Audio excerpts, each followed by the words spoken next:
Good evening, everyone. I'd like to call to order the reconvened business meeting to conduct candidate interviews and fill positions on the Activity Advisory Committee, as well as the Planning Commission. And our first person is Kelly. And I see you on there, Kelly. Hi, how are you? Hi. All right. So Kelly, how this works, very nice to see you. Thank you for applying. Is we have your application and your submitted materials, and we've all looked at that. If there's anything you need to update on that, you can now. Otherwise, we'll just go around and each council member will ask you questions. Okay. Yeah, I don't think there's anything I need to update. No major changes that I can think of since I submitted that. All right. Okay. All right. That sounds good. Shelley, will you start us off this evening? Hi, Kelly. Welcome.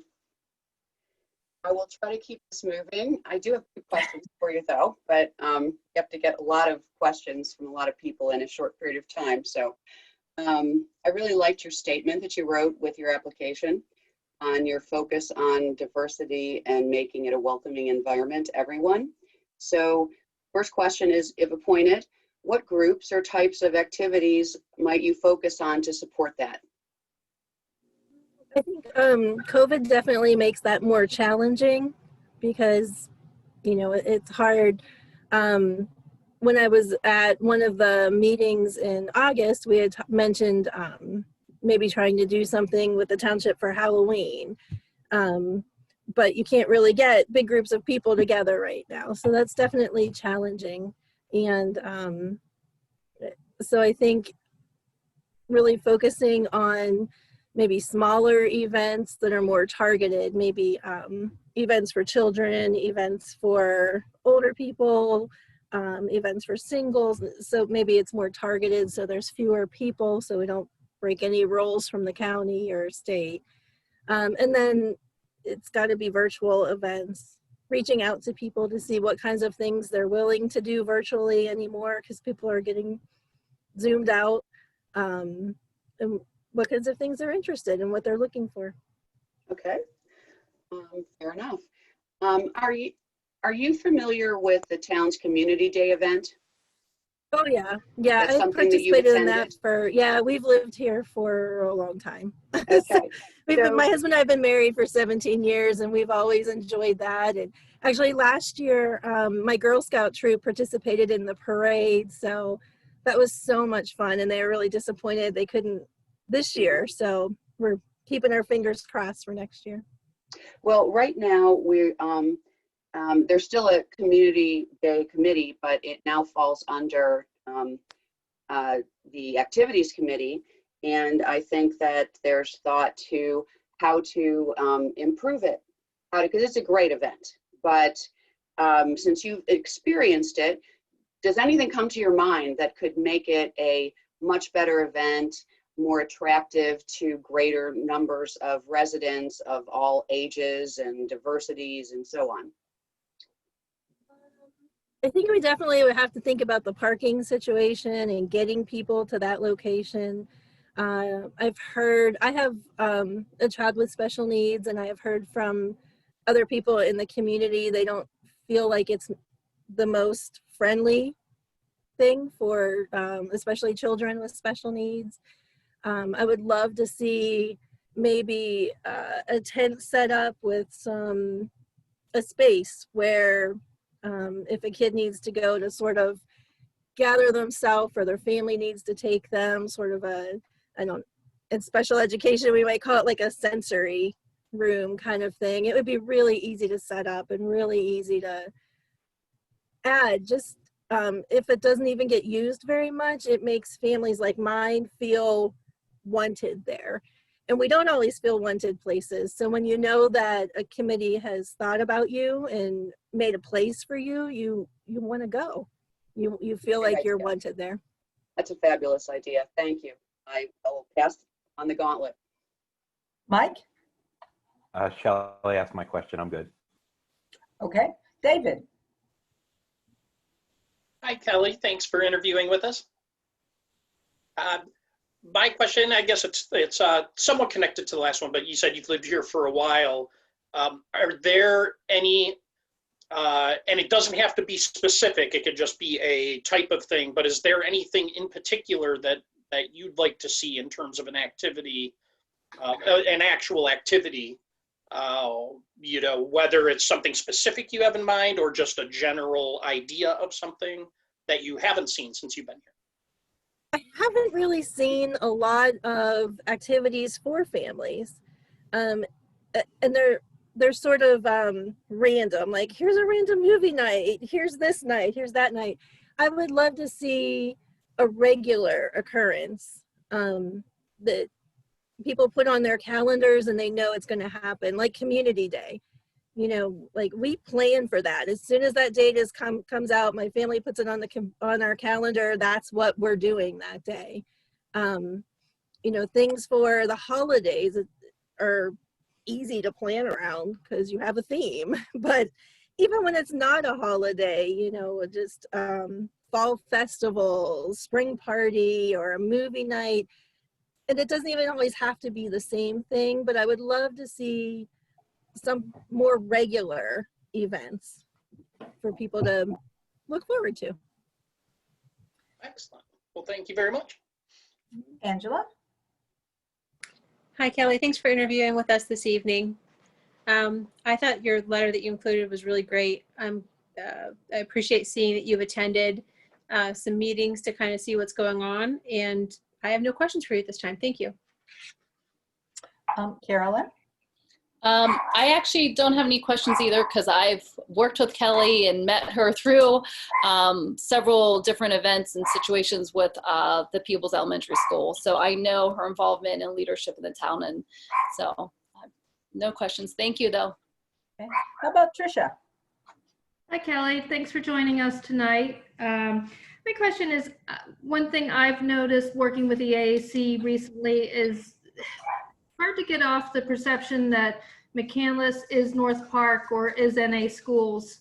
And I don't know if you have any ideas or thoughts on kind of creating in our recreation activities and our cultural activities kind of more of a McCandless identity.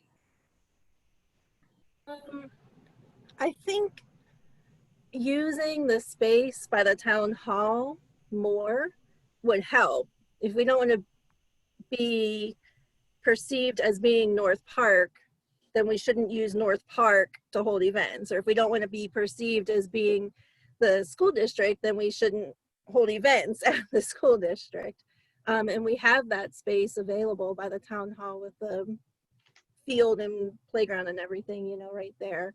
And even with the soccer field. So I think that would probably be a step towards that. And then I noticed the email that just went out today with the new website for the town. That seems like a step in the right direction there to sort of advertise things going on in McCandless, not necessarily things that are happening in North Park or in Hampton or in the school district, but things that are specific to McCandless.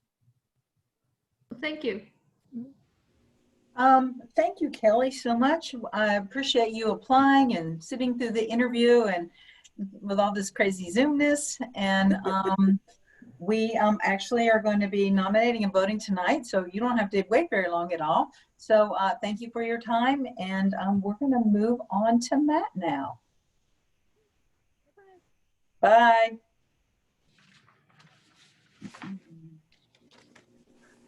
Hello. Hi, Matt. Welcome. Thank you. I tell everyone the same thing. I know I'm repeating myself, but in just fairness. We have your application that you submitted, the materials that you submitted. So if there's something you want to update us with or something's changed, please let us know. Otherwise, we'll just go around and each council person will ask you questions. Sure. No updates from my end. Okay. Oh, one thing I did want to say, council members, to make sure that the next 3 members are applying for a planning commission, and the Kelly was for the activities committee course, but the next 3 are planning commission, just to keep everybody updated. Shelley, you want to start us off? Matt or Matthew? Hi. Hi. Okay. Well, is it Matt or Matthew? Matt, please. You prefer Thank Matt? you. Okay. Welcome, Matt. Thank you. Thank you. So have you had the opportunity to attend or at least Zoom in on the Planning Commission, any Planning Commission meetings so far? I have not. I have not attended or in person or via Zoom. Okay, so that's fine. So I guess I would ask you then, I guess in your mind, because you took the effort to apply, what work of the Planning Commission especially interests you and made you want to apply for it? Yeah, I mean, so I've lived in McCandless for about 15 years. I wasn't raised here and didn't attend North Allegheny, but I am a native Pittsburgher, and I've grown to, obviously really like the community, and felt that it was important to get involved and volunteer in some capacity. Certainly, the planning part of it is important. It's important to me as a resident of the community, and it's just important to the community as a whole.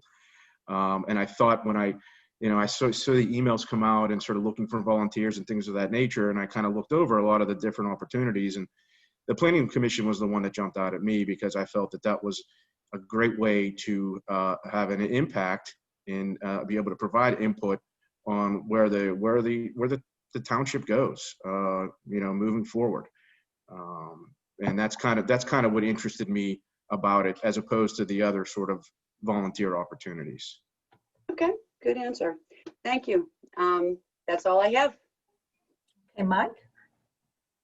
Hey, Matt, thanks for throwing your hat in the ring. Just questions about, when I read your resume, top-notch sales and marketing exec. What about any experience or knowledge of like stormwater management, like traffic stuff, zoning, drawing, reading, any of that in your life that would aid you in this position? Yeah, actually, that's a good question. I do have a background. I come from a background, and my family was involved in construction and land development, not in McCandless, but in Westmoreland County. I grew up in that type of environment, understanding some of those dynamics even at a younger age, and was really involved through college into the family business and the construction and development and all those type of things, and learned an appreciation for it, certainly a respect for the challenges that it can present. Didn't go that route professionally, being in insurance, but I have somewhat of a background, I would say, more than a novice background there. Yeah.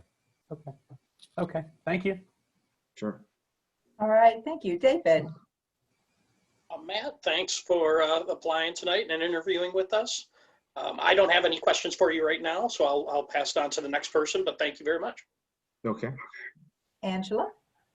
Hi, Matt. Thank you for your time this evening. I have no questions either. Okay. Carolyn, how about you?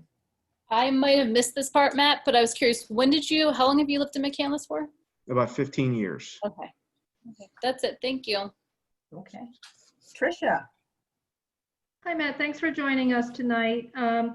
In my experience sitting in on planning commission meetings, I'm constantly seeing kind of it's like the property rights and people's own personal rights to enjoy their property versus town and community needs. Like we hear from the comprehensive plan, we want more green space, but then we cannot tell a property owner, you can't develop your property. Mm-hmm. Just wondering, what your opinions are on that, and if you have any examples of things you've seen, or things that make kind of a win-win situation is what I'm hoping for. Yeah. Get us there. Yeah, that's a good question. That's a tough question too. Certainly, it's a balance, it's a fine line between individual property rights and sort of the greater good as well. I mean, I don't have any personal experience sort of being on the individual property rights side of things of that situation.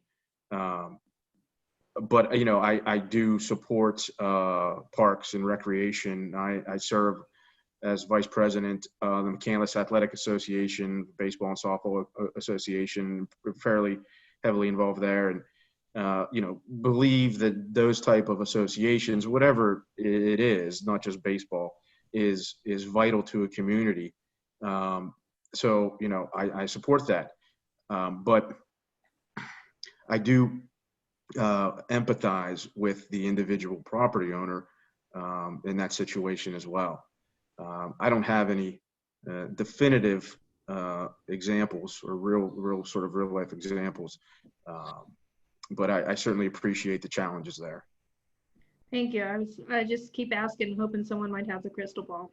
Yeah, sorry. Okay, no, Matt didn't bring the crystal ball. No. Matt, thank you so much for applying. We appreciate your time. Thank you for going through the interview process. And we will be voting on this tonight also. So you don't have to wait long either. So that's terrific. Thank you. So should I hop off the call now? It's up to you. I mean, if you want to wait for the next 5 or 6 hours, no, I'm just kidding. It shouldn't be that long, but but it will be at the end of the evening. So they'll mute your microphone and then we'll go on to the next interview. Okay. And if you want to stay, you can stay, or if you want to go, you can go. It's up to you. Okay. Thank you. Thank you. Okay, Keith. It's our next, Keith Miller. Hi, Keith. Hello. Hi, we can see you and hear you. Perfect.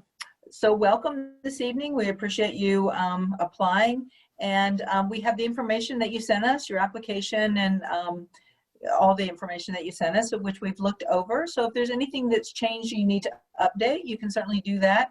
And otherwise, we'll just go around and have council members ask you some questions. Okay. Yeah. No changes at this time. So go ahead and fire away. Okay, Keith. I like good attitude. All right, Shelley. Okay, welcome, Keith. Thank you for applying. So I see that you were a former Planning Commission member and chair in Erie, Pennsylvania. Yes, I am. Yeah. A few years ago. Yes, well, that's good experience for sure. So obviously, based on your background, you're extremely experienced with being in front of planning and zoning, and your whole professional experience has been that. So I don't know how much chance you've had to digest or think about what and how we do things with our planning commission here in McCandless, but is there anything that comes to your mind that you'd like to see our planning commission focus on or prioritize that we're maybe not doing today? And to be honest, I have not been to any, I don't think I've been to any meetings in McCandless, and I haven't paid, I've gone through the agenda and the meeting minutes on occasion, but I've been between work and my young family up until this year. I've not had time. And that's part of the reason why when we moved here 10 years ago, I chose not to get involved, just because of all the different priorities in my life. But now that I'm kind of leaning back in, my daughter's older and we have a little more time, I think as McCandless matures in their development, there's not a ton of developable space left. We need to start looking at redevelopment, and that, that's in a lot of mature communities, that's a big issue, trying to make sure that you do away with any blighted properties, try to push those to be redeveloped, and try and make it inviting for developers to want to redevelop in your township. Thank you. I'll pass it on. Mike? Keith, thanks for applying. Outstanding resume. What's your experience? Obviously, you're engineer and landscape architect. Is it heavy highway, oil and gas, land development? Like, what's a lot of your background, or all of it? I've been doing primarily land development and oil and gas. That's been my focus. There's been a few spots in my career where I did more landscape architecture, parks and open space. But out of my 23 years, I'd say 90% is land development, oil and gas. Okay, very good. Do you think if we appoint you to the position that you're not going to want to get out a red pen and get in front of the drawings and start circling things, are you? You can. No, I'll be okay. I'll be okay. Yeah. Okay. I mean, I think I can definitely, I've been in front of different kinds of planning commissions where there's a lot of lay people, which I think is very important. but I think it is nice to have some technical people also. And I think because I've been presenting at planning commissions and gotten beat up pretty good a few times, I recognize that the consultant on the other end or the developer, you need to work with them. We're just an advisory board. We don't have final say. We just advise the commissioners on what to do. So. Okay. Thank you for applying, Keith. Sure. David? Hi, Keith. Thank you for interviewing with us. You had mentioned that that it's important to kind of as we mature, redevelopment is a big thing, and you want to make things attractive to developers.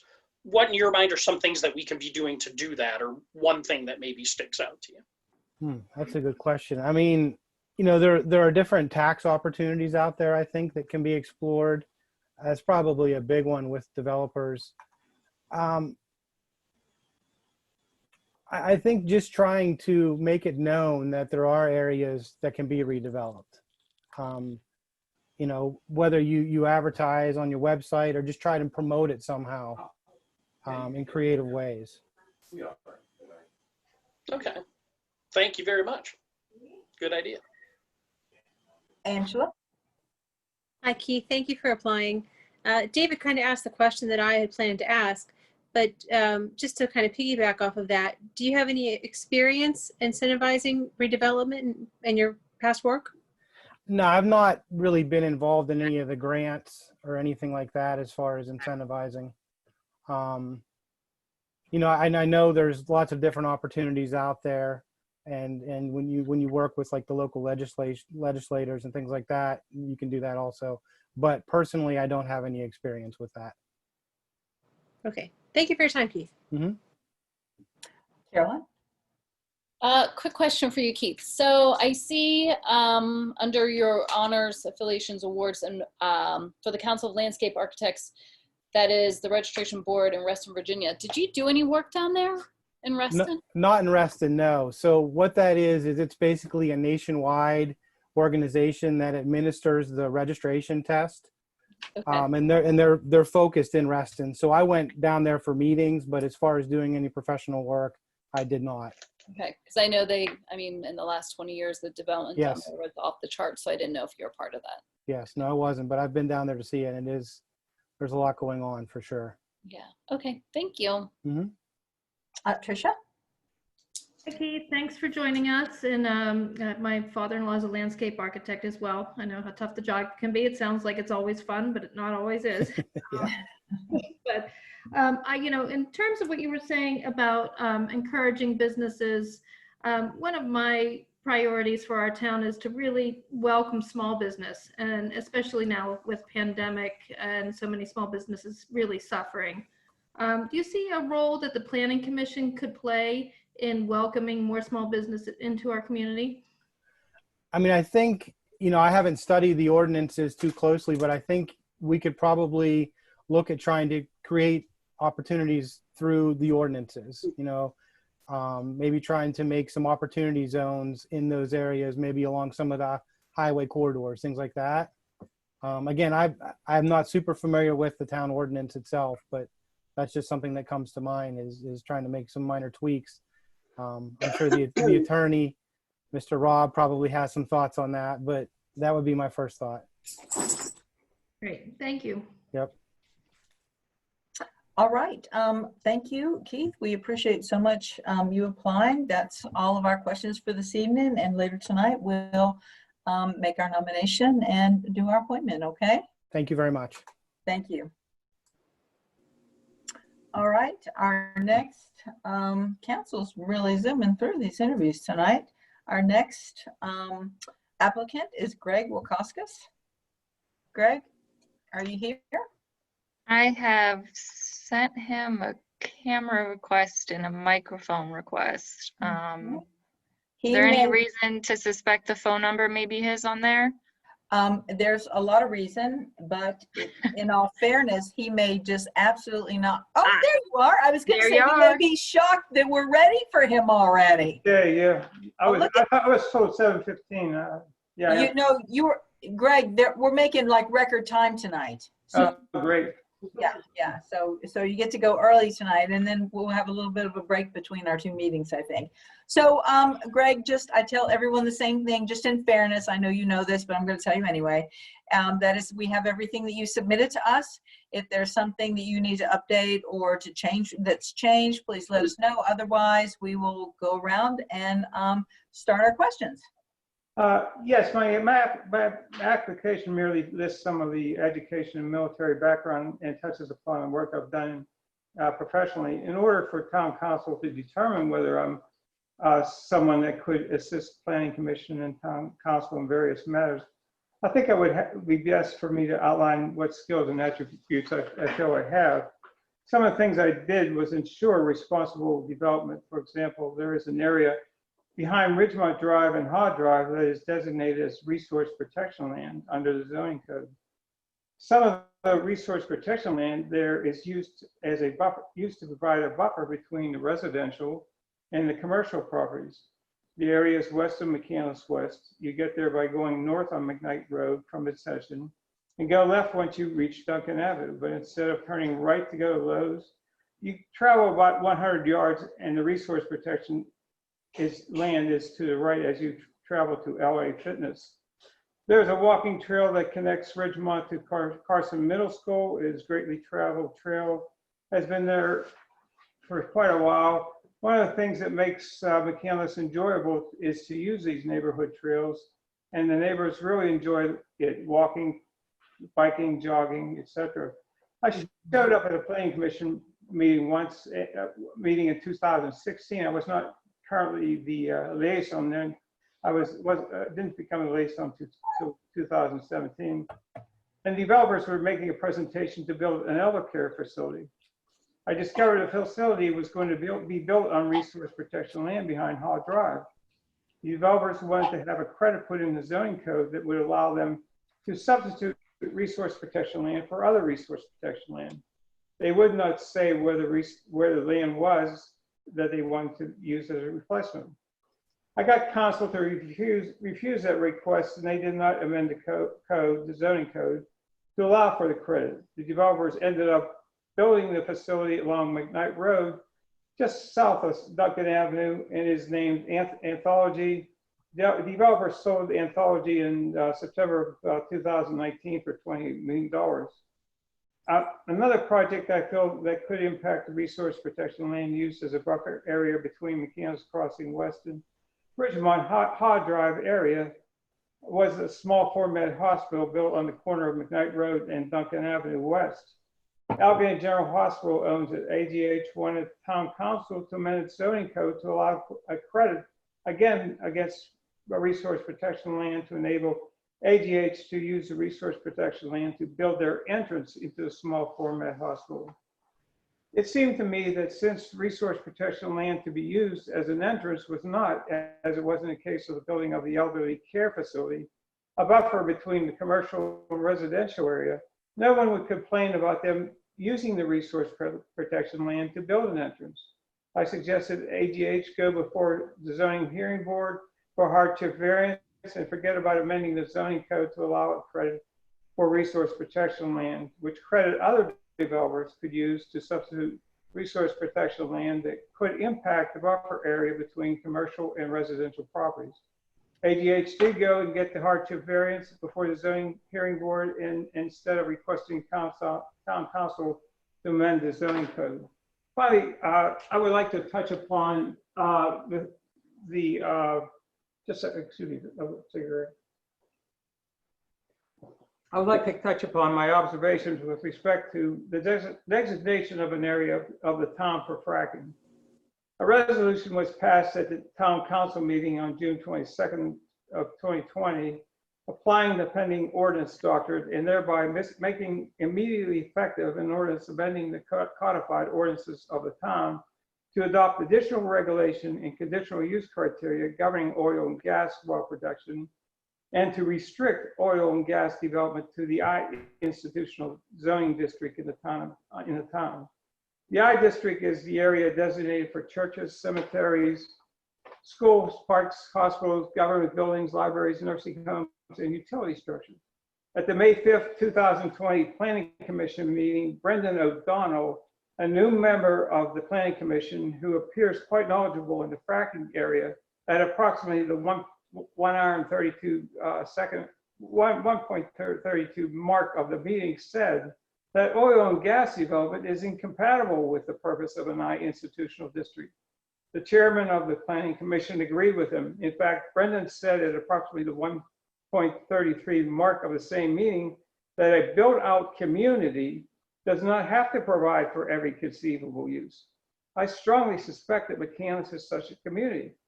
Let me give you some law in this area. The Pennsylvania legislator's municipal desk book states that, quote, a municipality must make provision for business uses that are not inherently objectionable. If town council provides a place for fracking, they have in effect said that the normal fracking activity will not have a substantial and harmful impact on that area chosen. Robert Ryan, who writes the treaties on zoning, provides that, quote, a legislative body such as town council is, that concludes that normal activities of the average fracking operation, I'm saying fracking, I'm substituting a gas station for fracking. The article says gas station, but I'm substituting fracking operation, would have a substantial and harmful impact on the area. Will exclude, again, I'm substituting fracking from that area. I put in fracking operation for a gas station. In fact, that is allowed only by conditional use, means that if a fracking operation meets certain objective criteria, such as a setback, you've got a 1,000-foot setback. Yet I heard Kim say at the meeting that it could be 2,000 foot. If it can be 2,000 foot, let's use that. It has to be approved by town council unless some objector meets the burden of proving that it has an adverse effect on the health, safety, and general welfare of the area. In other words, he really has a tough objector, someone objecting to this has a tough road to apply, a tough burden to overcome if town council has created a presumption in favor of fracking in that area. I feel strongly that town council should look into documenting that fracking is inherently objectionable in McCandless because it is a built-up community. The downside of this would be, and not picking a site, would be that the operator who wants a fracking operation in McCandless could pick a site and go before the zoning hearing board to try to get approval. The town council could present its case as to why it's not proper. A decision would be rendered by the zoning hearing board. That decision could be appealed by the losing party. But at least town council would not be creating a presumption for fracking. And I would just like to point out that there's no places in the zoning code for a steel mill, stone quarries, or heavy manufacturing. And therefore I would like in the future, when this thing comes up, to try to build the case to exclude it. In your whereas clause in your ordinance for this designation, have a whereas clause that says 2,000 feet is unhealthy. You said 1,000. You said 2,000 feet was unhealthy, Kim. And then only if you have the resource to back that up, just put it in the whereas clause. Thanks for. I really appreciate your time and patience. Now, I'll be glad to take any questions. Okay, Shelley, you want to start us off? Sure. Hi, Greg. How are you? You're well, Shelley. Greg, I'm very aware of your experience and your background, and so I am going to let other members of the committee ask any questions they might have. Nothing from me. Sure. All right, Mike?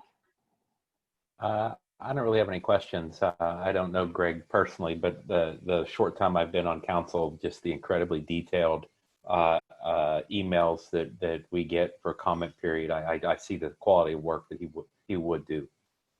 Thank you, Mike. David. Hi, Greg. Thank you for interviewing with us tonight. Yeah, obviously I've seen the materials that you sent over and the emails as well. So thank you for all your comments. They're always very well thought out. One question I had for you is, aside from fracking, because I think you've touched on that, is there anything, any issues you see on the horizon coming up that we should be preparing for? Well, definitely you have to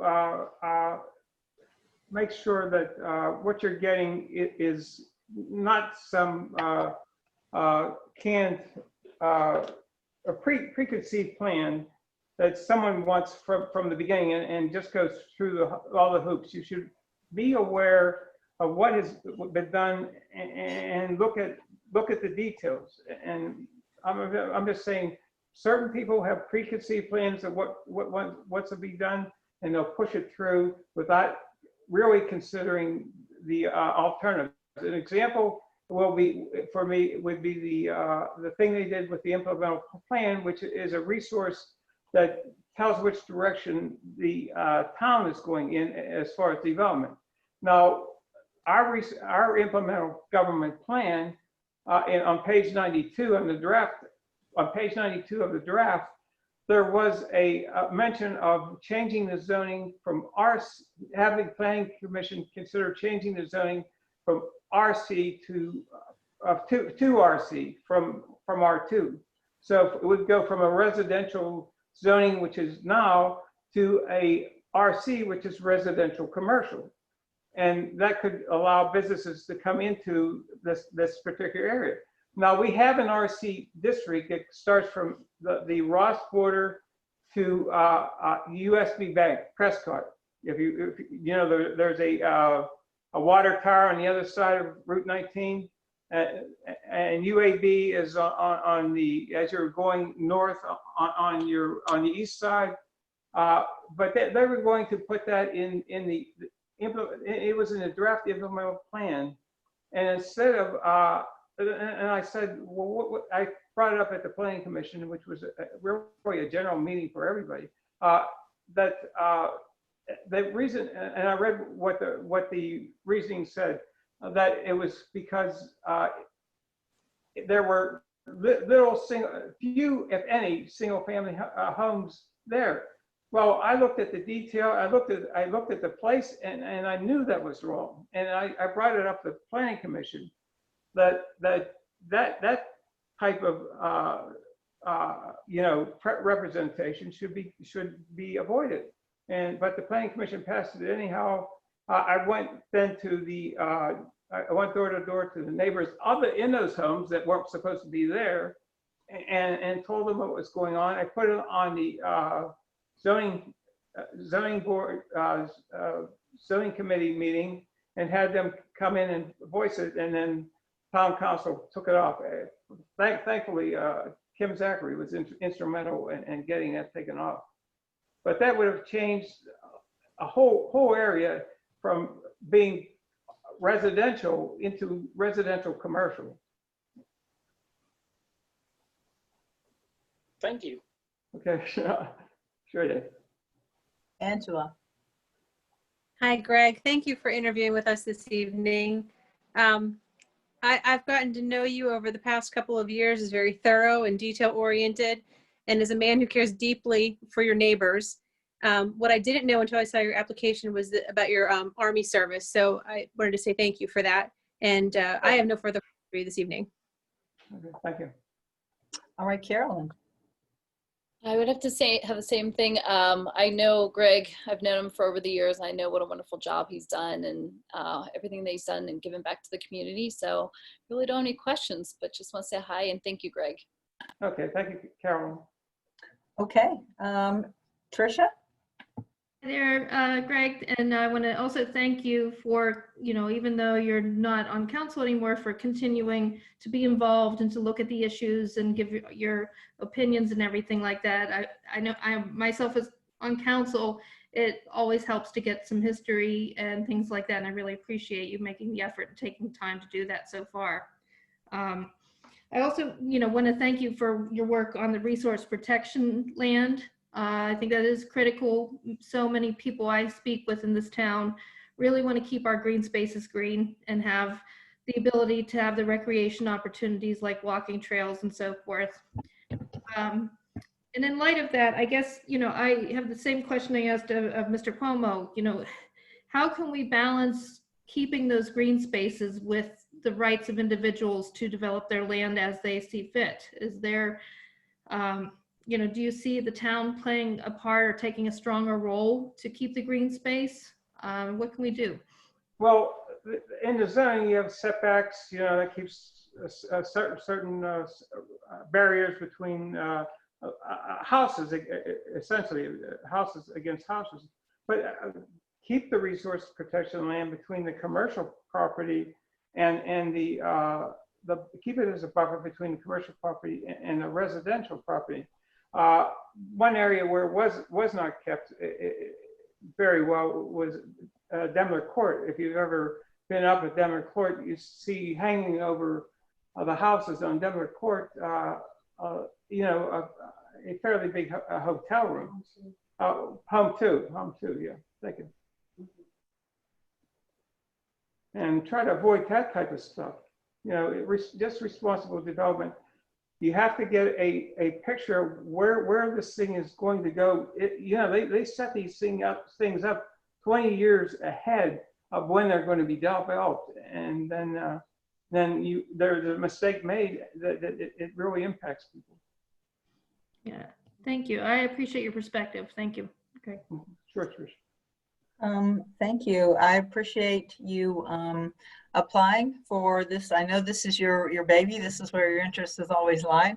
And I too appreciate your comments that you've sent to council and your perspective. So I don't have any questions.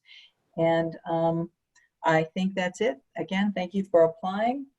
And we have a 15-minute break before we start our next meeting. So RJ, you want to just turn off the recording? And yeah, I was going to say, I think if you want, we can actually do 2 videos since we have a break, if that's something you'd prefer. Well, we would just need a different, do we need a different link for that? No, I think I can just hit the stop button and then start it again. Whatever's easiest for you is fine with me. All right. Okay. All right. Thank you. Kim, before we go out here. Okay. All right. That sounds good. All those in favor of adjourning our reconvened meeting, please indicate by saying aye. Aye. Opposed? Meeting is adjourned. See you all in 15 minutes.